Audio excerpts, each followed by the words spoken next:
اللہ تبارک و تعالی جب مسلمان کو توفیق دے اور اللہ کی بارگاہ کی جانب وہ رجوع کرے تو پھر اس کا رویہ یہ ہونا چاہیے کہ اس کی توجہ ہو اللہ کی جانب۔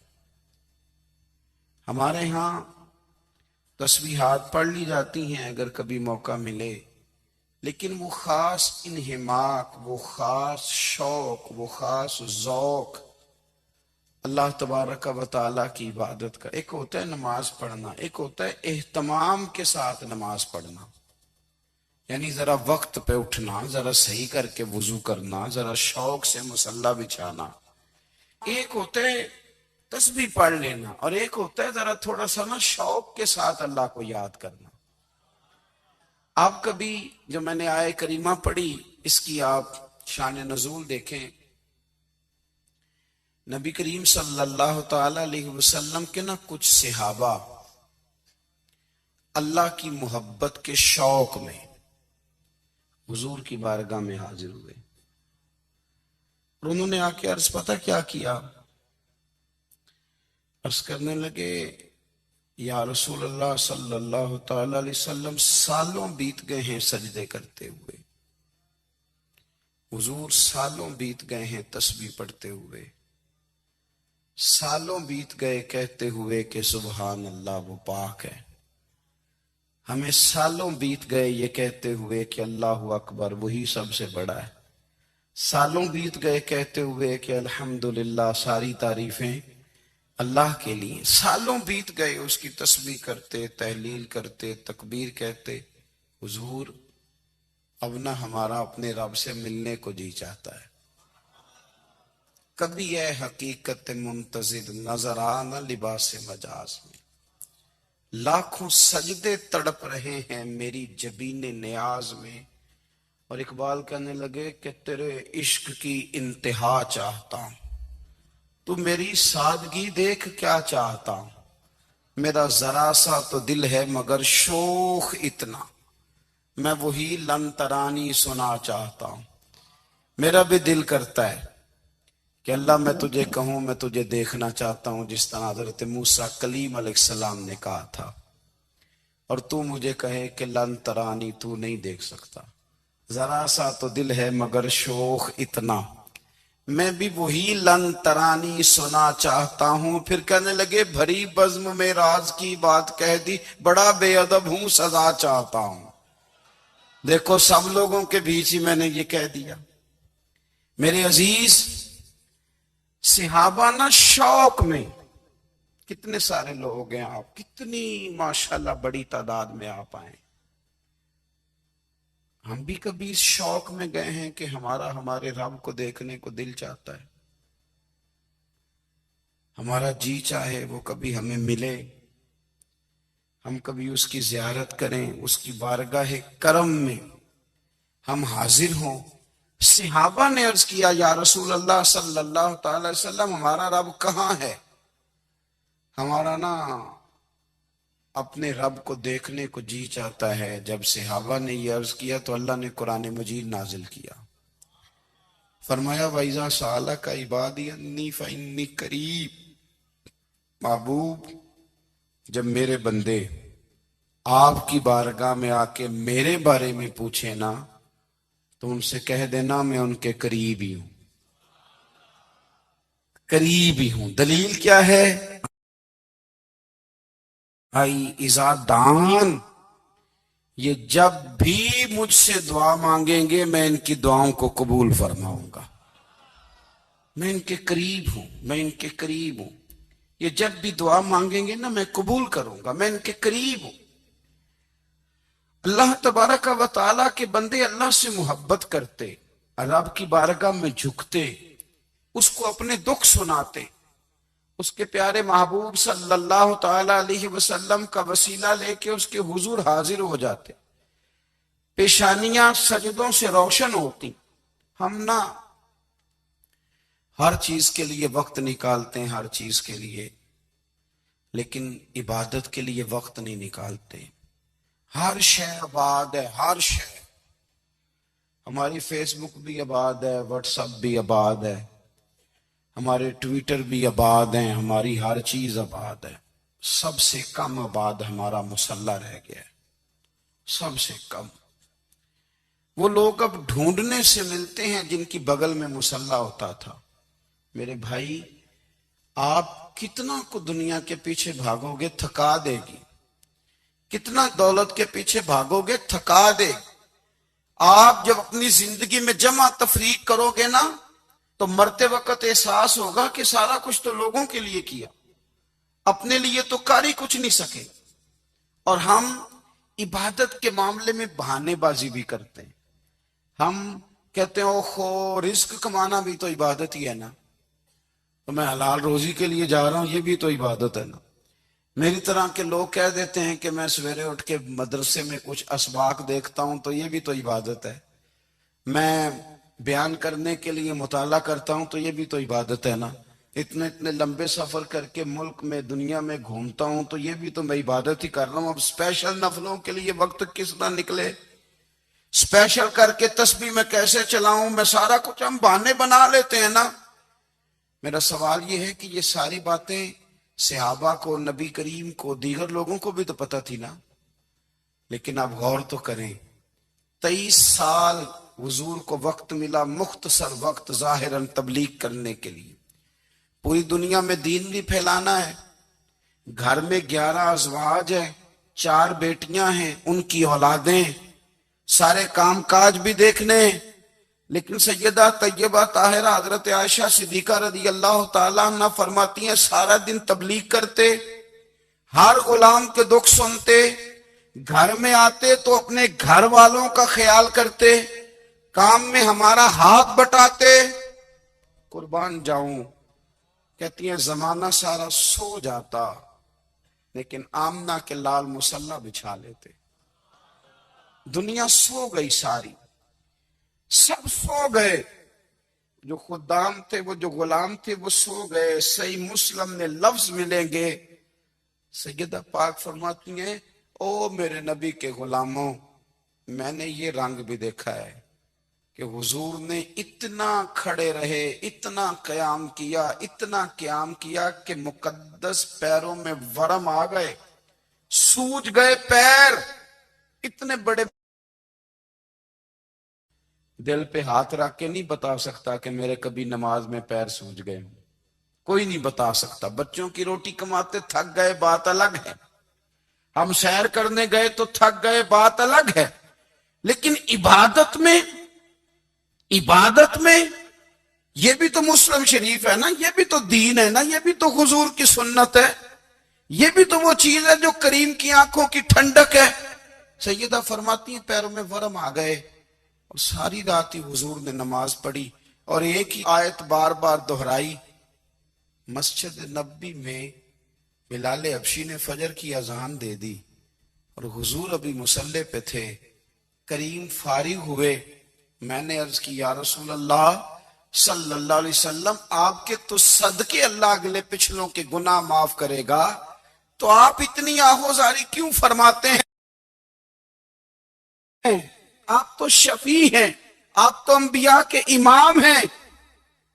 تو حضور نے فرمایا عائشہ تم نے گنوایا ہے نا میرے اللہ کی مجھ پر کتنی رحمت ہے، افلا اکون عبدا شکورا، فرمایا اگر اس نے اتنی نعمتیں دی ہیں تو کیا میں اس کا شکر گزار بندہ نہ بنوں، میں شکر گزار بندہ نہ بنوں اس کا؟ پھر اگر اتنی نعمتیں اس نے دی ہیں، مجھے اتنا نوازا ہے، تو پھر میں اس کے سامنے سجدے نہ کروں؟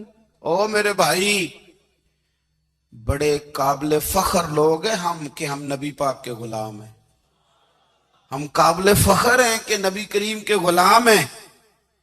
کیا کبھی اس غلامی کے شکرانے میں بھی 2 نفل پڑھے کہ یا اللہ تیرا شکر ہے تو نے ہمیں حضور کا غلام بنایا ہے؟ یاد رکھیں کہ اپنی روحانی زندگی کو آباد کریں، استغفار پڑھیں، تسبیحات کریں۔ حضرت عبداللہ ابن عمر رضی اللہ تعالیٰ عنہ حضرت عمر کے صاحبزادے، مکہ مکرمہ میں ان کی قبر ہے۔ میں نے جب انہیں پڑھا تو مجھے ان سے بڑا پیار ہو گیا، لیکن آپ کو پتہ ہے وہاں جا کے کسی شخص کا مزار تلاش کرنا یا پوچھنا ایک مشکل کام ہوتا ہے۔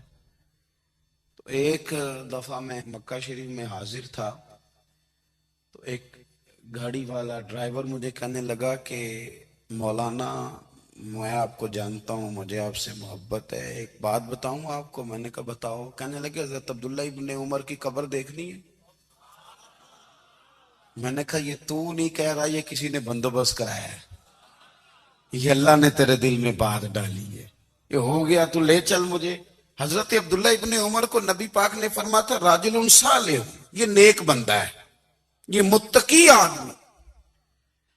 حضرت عبداللہ ابن عمر رضی اللہ تعالیٰ عنہ سیدنا فاروق اعظم رضی اللہ تعالیٰ عنہ کے صاحبزادے ہیں، اور ان کی ہمشیرہ سیدہ حفصہ رضی اللہ تعالیٰ عنہ حضور کی زوجہ محترمہ۔ ایک دن اپنی ہمشیرہ سے کہنے لگے کہ نبی کریم صلی اللہ تعالیٰ علیہ وسلم گھر میں آئے نا، اور اگر حضور غم امت میں پریشان نہ ہوں، طبیعت کو حشاش بشاش دیکھو، تو ذرا پوچھنا تو صحیح حضور کا میرے بارے میں کیا خیال ہے، پوچھنا تو صحیح کہ کریم کی بارگاہ میں میرا کیا مقام ہے، میرے بارے میں حضور کیا فرماتے ہیں۔ اب بہن کو کام بتائے، اور بتائے بھی بھائی، اور کوئی بہن وہ کام نہ کرے، یہ تاریخ میں ہوتا نہیں۔ حضرت عمر فاروق رضی اللہ تعالیٰ عنہ کی صاحبزادی ام المومنین رضی اللہ تعالیٰ عنہ فرماتی ہیں کہ میں تو بس منتظر تھی، انہوں نے تو کہا تھا نا کہ اگر تم حشاش بشاش دیکھو تو بات کرنا، لیکن حضور تشریف لائے، میری باری تھی، میرے گھر تشریف لائے، کھانا پیش کیا تو فوراً میں نے عرض کی حضور ایک بات پوچھنی تھی۔ حضور نے فرمایا پوچھئے۔ میں نے عرض کی حضور میرے بھائی عبداللہ ابن عمر کے بارے میں آپ کا کیا خیال ہے؟ نوجوانوں میری بات پہ غور کرنا، میرے بھائی کے بارے میں آپ کا کیا خیال ہے؟ تو نبی کریم صلی اللہ تعالیٰ علیہ وآلہ وسلم نے میری طرف دیکھا، اور پھر حضور زیر لب تھوڑا مسکرائے، اور بریلی کے امام کہتے ہیں کہ حضور مسکرا دیتے تھے نا تو جو بڑا دکھی ہوتا تھا وہ بھی ہنس پڑتا تھا۔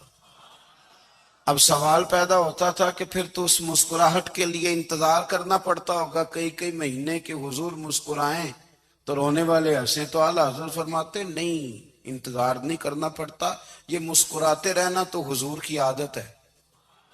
جس کی تسکین سے روتے ہوئے ہنس پڑے، اس تبسم کی عادت پہ لاکھوں سلام۔ یعنی یہ تو عادت ہے حضور کی مسکراتے رہنا، اس کے لیے انتظار نہیں کرنا پڑتا۔ بھائیو آپ خیال رکھیں گے، غور کریں گے، حضرت عبداللہ ابن عمر رضی اللہ تعالیٰ عنہ کے بارے میں پوچھا تو سیدہ فرماتی ہیں کہ نبی کریم صلی اللہ تعالیٰ علیہ وسلم نہ زیر لب مسکرائے اور فرمایا حفصہ تیرا بھائی ہے تو اچھا، لیکن میں نے سنا ہے کہ عشاء کی نماز پڑھتا ہے تو فجر تک سویا ہی رہتا ہے۔ او نوجوانوں، 10 بجے تک سونے کی بات نہیں ہوئی، 9 بجے تک سونے کی بات نہیں ہوئی، 11 بجے اٹھنے کی بات نہیں۔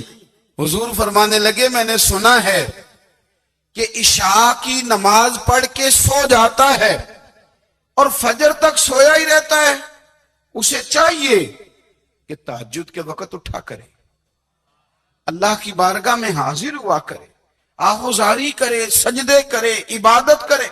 اٹھتا ہے اور فجر میں جا کے اٹھتا ہے۔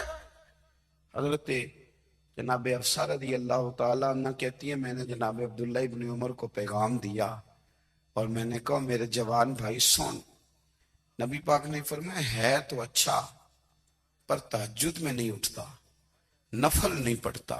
او میری ملت کے جوانوں، مزہ نہیں آ جاتا جب ساری دنیا سوئی ہو، ساری دنیا، اور بستر بھی گرم ہو اور نیند بھی پورا غلبہ کر رہی ہو، اور اچانک گھنٹی بجے دماغ میں، آنکھ کھلے، گھڑی پہ نظر پڑے، 3:30 4 بجے کا پیغام گھڑی بتائے، اور کوئی چڑھتی جوانی والا اٹھ کے وضو کرے، اور جب وہ مصلی کھول کے بچھائے تو مدینے والے محبوب کہتے ہیں کہ ہر نماز پہ رب ثواب دیتا ہے، اور جو اٹھ کے تہجد کی نماز پڑھے اسے دیکھ کے تو رب مسکراتا ہے۔ جو اس کی شان کے لائق ہے، جو اس کی شان کے لائق، وہ مسکراتا ہے، خوش ہوتا ہے کہ میرا بندہ تہجد میں اٹھ گیا، وہ مسکراتا ہے۔ کاش ہماری صبحیں کبھی اپنے مالک کے نام ہو جائیں، کاش کے صبح۔ پہلے تو لوگ تقوی اختیار کیا کرتے تھے، پرہیزگار ہوتے تھے، تو ان پرہیزگاریوں کا اگر خیال رکھے تو یہ مت سمجھے کہ میں روٹی اور سالن کھا رہا ہوں، بلکہ روٹی اور سالن وجود میں جائے گا تو نور پیدا کرے گا، کیفیات میں مضبوطی آئے گی۔ تو رزق کے مسئلے میں نزاکت کا خیال کرنا اور احساس رکھنا کہ اس میں کسی قسم کی کوئی ناپاکی شامل نہ ہو جائے، کوئی اس میں کسی قسم کا لقمہ حرام نہ آ جائے، یہ بڑا ہی زیادہ ضروری امر ہے، اس میں بالکل سستی نہیں کرنی چاہیے، نہایت احتیاط کا اور نہایت حساسیت کا اس میں خیال رکھنا چاہیے۔ ہمارے ہاں کچھ لوگ وظیفے تو خوب پڑھتے ہیں، عبادات بھی خوب کرتے ہیں، مجھ سے ناراض نہ ہوئیے گا، حج اور عمرہ بھی خوب کرتے ہیں، باقی ساری چیزوں کا بھی خوب دھیان رکھتے ہیں، لیکن اپنے رزق کے معاملے میں احتیاط نہیں کرتے۔ ان کا خیال ہے کہ میں وظیفہ کر کے، چلہ کر کے، عبادت کر کے، اللہ اللہ کر کے شاید میں اللہ رسول کا قرب پالوں گا۔ یاد رکھیے گا، اگر آپ نے وظائف خوب پڑھے ہیں، عبادات خوب کی ہیں، لیکن رزق کا خیال ہی نہیں کیا تو یہ تو رکاوٹ پیدا کر دے گا سارے معاملات کے اندر، آپ تو آگے بڑھ ہی نہیں سکیں۔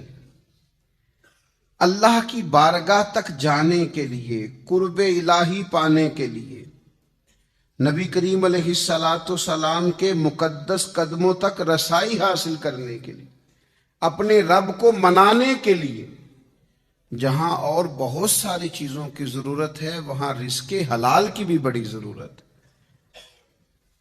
اگر آپ کا رزق پاک نہیں ہے، آپ کا لقمہ حلال نہیں ہے، آپ کا کھانا صاف ستھرا نہیں ہے، تو آپ یہ کیسے توقع کر سکتے ہیں کہ آپ اللہ کی بارگاہ کے قریب ہو جائیں گے، نبی پاک علیہ الصلوۃ والسلام کے حضور منظور نظر ہو جائیں گے؟ یہ ممکن نہیں ہے، یہ تو بہت بڑی رکاوٹ ہے، بہت بڑی میل کچیل ہے، یہ تو رستے کا بہت بڑا ایک ایسا بڑا رکاوٹ والا مسئلہ ہے کہ آپ چند قدم نہیں چل سکتے۔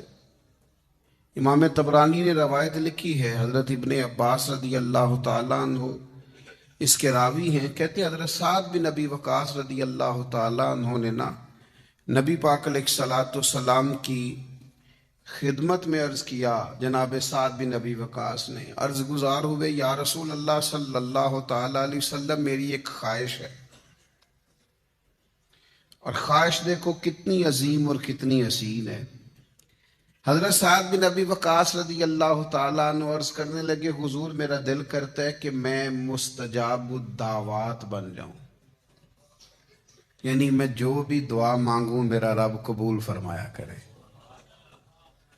اس کو سمجھیے گا ذرا، یا رسول اللہ صلی اللہ تعالیٰ علیہ وسلم، دل کرتا ہے کہ جو عرض میں اپنے کریم کے حضور عرض کروں میرا مالک رحمت کر دے اور میری اس گزارش کو اپنی بارگاہ میں قبول کر لے، یعنی میں مستجاب الدعوات بن جاؤں، یہ میری دعا آپ قبول فرما دیں۔ اور اس کے بعد تو پھر لاٹری نکل آئی نا، یعنی تجھ سے تجھی کو مانگ کے میں نے مانگ لی ساری کائنات۔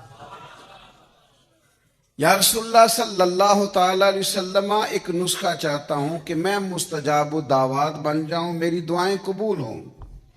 تو جب آپ یہ بن گئے تو پھر آپ جو مانگیں گے پھر تو آپ کے لیے دروازہ کرم کھل گیا۔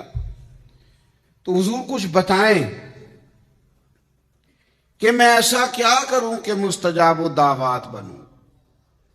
تو آپ مجھے بتائیے، یہاں آج کل ہمارے عرف میں لوگ کہتے ہیں جناب آپ یہ وظیفہ پڑھیں، اس کے بعد یہ پڑھیں، اس کے بعد یہ پڑھیں، پھر اس کے بعد آپ دعا مانگیں۔ اچھی بات ہے، بڑی عمدہ نصیحت ہے اگر کوئی کسی کو اس طرح کہتا ہے۔ کچھ لوگ کہتے ہیں جناب آپ فلاں مقام پہ چلے جائیں اور وہاں جا کے دعا مانگیں تو دعا قبول ہوگی۔ بالکل ٹھیک ہے، کوئی انکار نہیں. بعض ایسے مقامات ہیں جو مقدس ہیں، وہاں کی حاضری اللہ نصیب کرے تو دعائیں قبول ہوتی ہیں. پر امام طبرانی حضرت عبداللہ ابن عباس رضی اللہ تعالیٰ عنہ سے یہاں جو روایت لائے ہیں، اس میں جو ایک بالکل ہی انفرادی پہلو اللہ کے حبیب علیہ السلام نے ہمیں عطا کیا اور ہماری سوچوں کو ایک نیا زاویہ سرکار نے عطا کیا.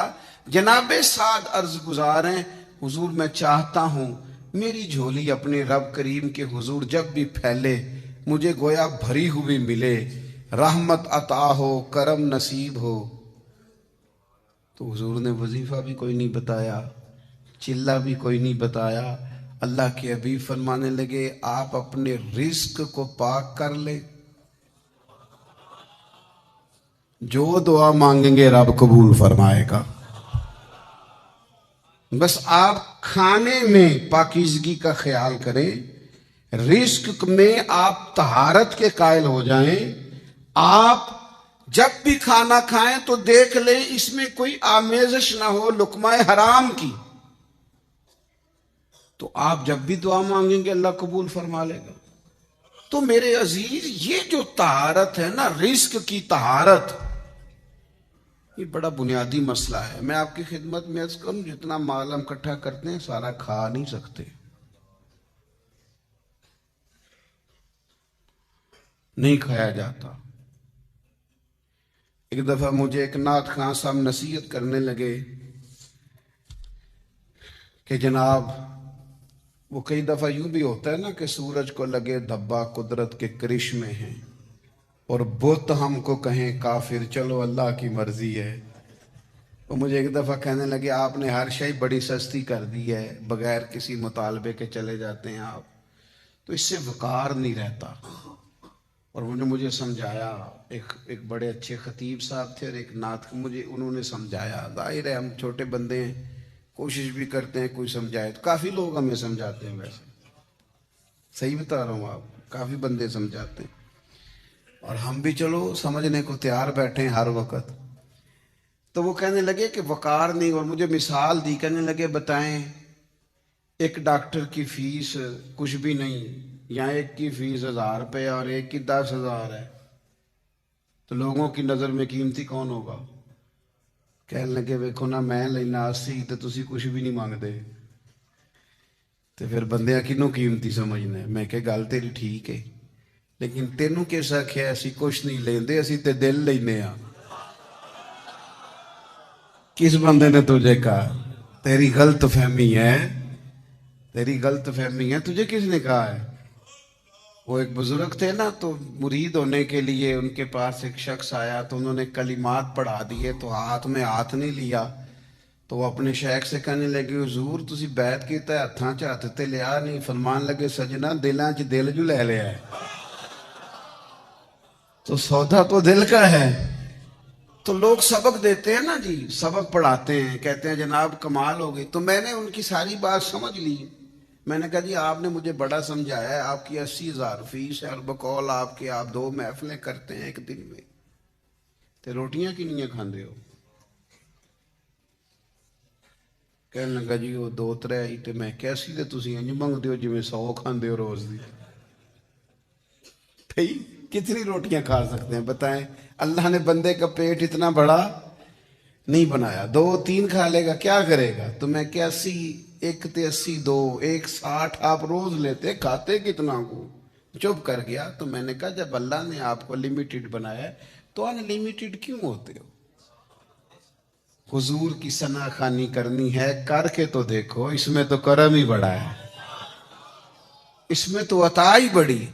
تو میرے عزیز یاد رکھیے گا، یہ مت سمجھے کہ رزق اگر آپ کا پاک ہے تو یہ کوئی معمولی بات ہے، یہ تو آپ کی دعاؤں کی قبولیت کا سبب. اور دوسری حدیث تو ترمذی میں حضور علیہ السلام فرماتے ہیں ایک شخص لمبا سفر کر کے آتا ہے، اس کے کپڑے گردآلود ہیں، اور آتا ہے سے کیا مراد ہے؟ تو شارحین حدیث فرماتے ہیں لمبا سفر کر کے آتا سے مراد یہ کہ مکے آتا ہے، مدینے آتا ہے، حرمین آتا ہے، اور پھر دعا مانگتا ہے یا رب یا رب یا رب. لیکن حضور فرماتے ہیں اس کی دعا قبول نہیں ہوگی. اتنا لمبا سفر کیا ہے، کپڑوں پہ گرد پڑی ہے، بڑی تکلیف برداشت کی ہے، حضور کیوں قبول نہیں ہوگی؟ تو حضور فرماتے ہیں اس لیے کہ اس نے جو کھایا ہے وہ بھی حرام پیسوں کا ہے، جو پیا ہے وہ بھی ناجائز پیسوں کا ہے، اور جو کپڑے پہنے ہیں وہ بھی اس کے لیے جائز نہیں تھے۔ تو یہ جو اس کے رزق کی ناپاکی ہے، اس نے اس سے اس کے رب کا رشتہ کمزور کر دیا۔ وہ کریم رب جو گناہگار سے گناہگار کی دعا بھی قبول کرتا ہے، اس کی قبول نہیں کرتا جس کا رزق پاک نہ ہو، جس کے رزق میں طہارت نہ ہو، جس کی روزی روٹی ناپاک ہو، اس کی دعائیں اللہ کے حضور قبول نہیں ہوتی۔ میرے عزیز یاد رکھیں، اس میں تھوڑی احتیاط کریں۔ آج کل نا بڑی بے احتیاطی ہے۔ مجھے ایک بات کہہ لینے دیں، ہم کسی چیز سے کسی کو منع کرتے ہیں، وہ ساتھ ہی 2 فتوے اور لے آتا ہے۔ وہ کہتا ہے جی میں نے فلانے سے پوچھا ہے، آپ تو کہہ رہے تھے۔ ایک دوست مجھ سے پوچھ کے گئے کہ انشورنس کرانی چاہیے، میں نے کہا یار بچنا ہی بہتر ہے۔ تو 4 فتوے میرے پاس لے آئے، کہنے لگے مجھے فلانے نے بھی کہا ہے کرا لیں، فلانے نے بھی کہا ہے کرا لیں، فلانے نے بھی کہا ہے کرا لیں۔ تو میں نے کہا مسئلہ پتہ کیا ہے؟ آپ کا پروگرام بن گیا کرانے کا، آپ کا نا اب ارادہ ہے، آپ نے کرانی ہے تو دلیل بھی کہیں نہ کہیں سے مل ہی جائے گی۔ تو کہنے لگے آپ اتنے انکاری کیوں ہیں؟ میں نے کہا میں اس لیے انکاری ہوں کہ میری انشورنس میرے رب نے کر کے بھیجا ہے۔ کتنی عمر جیے گا، کتنا رزق کھائے گا، کتنے بچے ہوں گے، کتنی سانسیں ہوں گی، یہ تو لکھی ہوئی ہے۔ تو نہیں کرانے کی کیا ضرورت ہے جب ہر چیز طے ہے؟ تو آپ نے نہیں کیوں کرانی ہے؟ وجہ۔ اور پھر بڑے سیانے ہیں، بڑے بڑے عجیب و غریب قسم کے فتوے، فلانی چیز بھی تھوڑی سی گول کر لو، فلانی بھی۔ تو مجھے کہنے لگے کہ چلیں اختلاف تو آ گیا نا، پھر بھی گنجائش تو بن گئی۔ تو میں نے کہا پھر بھی میرے پاس بخاری کی حدیث ہے، نبی پاک علیہ السلام نے فرمایا ایک حلال ہے وہ بھی واضح ہے، ایک حرام ہے وہ بھی واضح ہے، ایک میں شک ہے۔ میرے کریم رسول فرماتے ہیں شک والی چیز سے بھی بچنا، تم نے شک والی چیز سے بھی بچنا ہے۔ اپنے رزق کو آلودہ نہ ہونے دینا، اپنے معاملات زندگی کے اندر طہارت رکھنا۔ کیا کریں، کس طرح آپ کی خدمت میں عرض کریں کہ یہاں صرف کھربوں روپے والا ہی بددیانتی نہیں کرتا، ریڑی والا بھی دکھانے کو پھل اور لگاتا ہے، اور جب آپ لینے جاتے ہیں تو کہتا ہے نہیں میں نے سارے ملا کے بھیجنے ہیں۔ بھئی آپ نے آگے آگے بڑے بڑے کیوں لگائے تھے؟ ہاتھی کے دانت دکھانے کے اور کھانے کے اور۔ عزیز بھائیوں، چھوٹی چھوٹی ذرا سی جگہ پر بددیانتی، ذرا۔ حضرت محدث اعظم پاکستان مولانا سردار احمد صاحب رحمۃ اللہ علیہ ایک ٹیچر رکھنے لگے ادارے میں، تو کہا یہ ہم آپ کو وظیفہ دیں گے، آپ بتائیے۔ تو انہوں نے کہا جی میں 6 گھنٹے مسلسل پڑھاؤں گا۔ تو کہا شیخ یہ آپ ایسا نہ کریں، آپ اپنے تنخواہ کے معاملے کو بہتر کریں۔ 6 گھنٹے مسلسل آپ پڑھا ہی نہیں سکتے، واش روم نہیں جانا آپ کو، چائے نہیں پینی آپ کو، آپ یہاں لکھیں کہ میں طبی حاجات کے لیے کلاس چھوڑا کروں گا۔ آپ چیزوں کو سمجھیں۔ میں ایسے اساتذہ کو جانتا ہوں چھٹی کرتے تھے تنخواہ نہیں لیتے تھے، کہتے تھے کام نہیں کیا، تنخواہ کس بات کی؟ حلال اور طیب رزق پاکیزہ، اس کی احتیاط کرنا، اس کے پس منظر کو سمجھنا، اپنی روحانیت پر کبھی بھی کسی قسم کا بھی کوئی داغ نہ آنے دینا، اور ذرہ برابر بھی اس میں کوئی کوتاہی نہ آنے دینا۔